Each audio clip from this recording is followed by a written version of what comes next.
I can't stay married to a man who only brings in $900 a month. There's silence on the other end of the line, and I can almost picture my mother-in-law's shock. Are you there? Did you hear me? The mother of a man who earns just $900 a month. What are you talking about? I'm talking about Aaron. He makes $900 a month from his part-time job. You must be mistaken. Surely you're missing a zero. No, I'm not. It's exactly $900 a month. My name is Maria, a 29-year-old housewife. I married Aaron 5 years ago, and we've been living in a modest apartment ever since. We don't have children yet. We're not wealthy, but we've always managed to live comfortably, stress-free, pursuing the work we both love. About 6 months ago, a dark cloud began to cast a shadow over our once peaceful life. My mother-in-law, who lived nearby, suddenly insisted on moving in with us. Despite our repeated attempts to explain that it wasn't feasible, she refused to listen. To my dismay, my husband gradually started taking her side, and this caused a significant strain on our relationship. Then he made a decision that changed everything. Ever since my father-in-law passed away a few years ago, my mother-in-law had been living alone in her house. She managed just fine, but recently she claimed she felt uncomfortable living by herself and demanded to move in with us. However, the real issue wasn't her loneliness. Her house was old and in desperate need of renovations to remain livable. Instead of spending money on repairs, she concocted the idea of moving in with us, hoping to avoid the expense altogether. When we got married, my husband promised we would never live with his parents. Their house is just a 10-minute drive away, so if she ever needs anything, we can be there in no time. I've always known that my mother-in-law wasn't fond of me, even before we got married. She still takes every opportunity to make sarcastic remarks. Moving in with her would only amplify her hostility, and she would turn into the worst kind of mother-in-law. To make matters worse, she recently quit her part-time job and is now unemployed. If she were to move in with us, we'd inevitably have to cover her living expenses, and with our current financial situation, that's simply not possible. But my mother-in-law dismisses my concerns, saying, "Don't act so proud when my son is the one supporting you." Explained to her that I work from home and contribute to our household, but she just ignored me. She insists that with her son's income, we could live extravagantly. There's no way we can survive on my husband's income alone, so I asked my mother-in-law if she even knew how much he makes each month. Without hesitation, she responded, "Of course, he's my son. And you're lucky to be married to such a well-paid man." Really? I thought, because if my husband's salary were that high, then surely a part-timer, working just 3 days a week, would be making a small fortune too. My mother-in-law, with her usual condescending tone, offered to handle the housework, so I could focus on earning more. "You can't even manage the finances when my son makes so much money. You must be a big spender, right?" "No, I'm not," I replied. "I work from home and I'm not a spender. I work hard every day and save diligently." Ignoring my response, she continued, "Well, money aside, this apartment is too small for 3 adults." When I pointed that out, she casually suggested, "Then why don't we move to a bigger place or buy a house?" It felt like my husband had been completely brainwashed. His entire attitude changed. I couldn't tell if he was just unable to stand up to his mother or if he genuinely wanted to live with her. He started pressuring me, telling me to stop being so stubborn, and then said something that made me seriously question everything.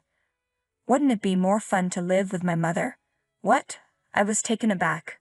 "She's offered to take care of the housework. It would make things easier for you too, Maria." My husband seemed entirely on board with the idea of us all living together. I didn't know what to do and felt completely lost. I resisted the idea as long as I could, but my husband, growing frustrated, took drastic action. One day, while I was out, he moved out of the house. When I came home that evening and saw his things were gone, I immediately called him back. "Where are you? All your stuff is gone." "Yeah, I moved out." "What? You never agreed to move in with your mom, so what's going on? I decided to just go ahead and buy a house. Buy a house? With what money? There was a brief pause, then I heard a different voice on the line. It was my mother-in-law. That's right, my son and I are going to live in the new house for a while. Maybe we'll consider living with you after you've had some time to think things over. But until then, I doubt you can even afford the rent on your own. You should be more grateful. Okay, well, excuse me. Hello. My mother-in-law continued to hurl sarcastic comments, but I felt so frustrated that I ended the call abruptly. They bought a house. I couldn't believe it. With their financial situation, there was no way they could afford such a purchase. I don't know where they are, but they can do whatever they want. Honestly, I can manage on my own just fine. I've been covering the rent with my own money, so I'm not worried about being on my own. The idea of divorce began to seem more realistic. A few days later, I received a call. Hey, Brother Tom, long time no speak. You know, Aaron and his mother are staying at my place. What? My brother owns a house, and shortly after purchasing it, he was transferred, leaving me in charge of managing the property. Hold on a moment. I rushed to check the safe in the bedroom. The key to my brother's house was missing. Tom, the key is gone. Have you called Aaron? No, I'm outside the house right now. I'm sorry, Tom. It's a complicated situation. Have a good idea of what might be happening. What should I do? We could call the police, but they're your family. I doubt they'll get involved. True. I'm sorry. I'll handle it in a couple of days. Can you hold off for now? All right. Let me know if there's anything I can do to help. Thanks. After ending the call with my brother, I dialed my husband. I hope you're feeling some regret now. Why is my mother-in-law answering? Where are you? Oh, you don't sound very remorseful yourself. What's going on? Seriously, where are you? I don't owe you any explanations. You're clearly desperate, aren't you? You're not ready to give up a husband with a $9,000 monthly salary. $9,000 a month. Who are you talking about? Who else but my son? He's got enough money to buy a house like that. Ha ha ha. I couldn't help but laugh out loud. What's so funny? Aaron mentioned that if you don't agree to his terms, he's prepared to go through with the divorce. I see. Well, if that's the case, then a divorce is just fine with me. How stubborn can you be? If he leaves you, you won't manage on your own, will you? Of course I will. I'm not interested in staying with a husband who only earns $900 a month. There was silence on the other end of the line. It seemed my mother-in-law was at a loss for words. Hello? The mother of a man who earns just $900 a month? What are you talking about? I'm saying Aaron makes $900 a month from his part-time job. You must be mistaken. You're missing a zero. No, I'm not. It's exactly $900 a month. When I asked Aaron about his salary, he confirmed. It's around 9. Yes, that's right. Around 9.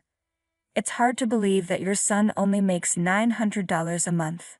But $9,000, that's a significant salary. Actually, it's my own earnings that cover all our expenses. Just to clarify, my salary is around $5,000. If that's what you're imagining. I'm not financially supported by him. My husband quit his job a few years ago, and now only works part-time, 3 days a week. When I explained this to my mother-in-law, she remained silent. I continued with my explanation. Also, the house you think Aaron bought, it's actually my brother's. This house was not purchased by Aaron. It's my brother's property, and I've been managing it while his family lives elsewhere. He entrusted me with the key, and Aaron took it without permission. What you and Aaron have done is a clear criminal act, and I will be reporting it to the police. Hold on a minute. We'll leave. But please don't call the police. My mother-in-law slammed the phone down, and I could imagine her and my husband having a furious argument. When I checked on my brother's house later, Both my husband and mother-in-law were gone. It must have fled in a panic.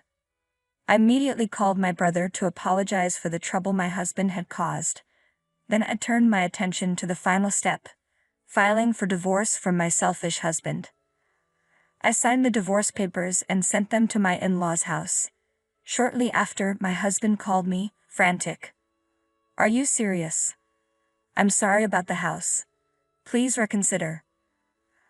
I can't stay married to someone who steals. Enjoy your life with your mother, who you seem to cherish so much. I can't live without you. Get a full-time job if you can. Good luck making $9,000 a month." My husband was reluctant to sign the divorce papers, so I enlisted a lawyer to expedite the process, and the divorce was granted without much trouble. I was finally free from the mother and son who had tried to force me into their home. My husband and mother-in-law continue to live in the same shabby house. My husband sought full-time employment through the unemployment office, but due to his extended period of part-time work, he struggled to find a company willing to hire him full-time. They're still surviving on his $900 monthly income, and his mother has resumed part-time work. The situation is far from ideal, with his mother constantly complaining and the two of them engaged in frequent arguments. I moved out of the apartment I shared with my husband and settled into a new place. Without the burden of supporting him, I'm now able to focus more on working from home. My income is steadily increasing, and once I've saved a bit more, I plan to buy a house for myself. It's clear that her husband never truly understood his own situation. If he had, he would have been grateful for his wife's support.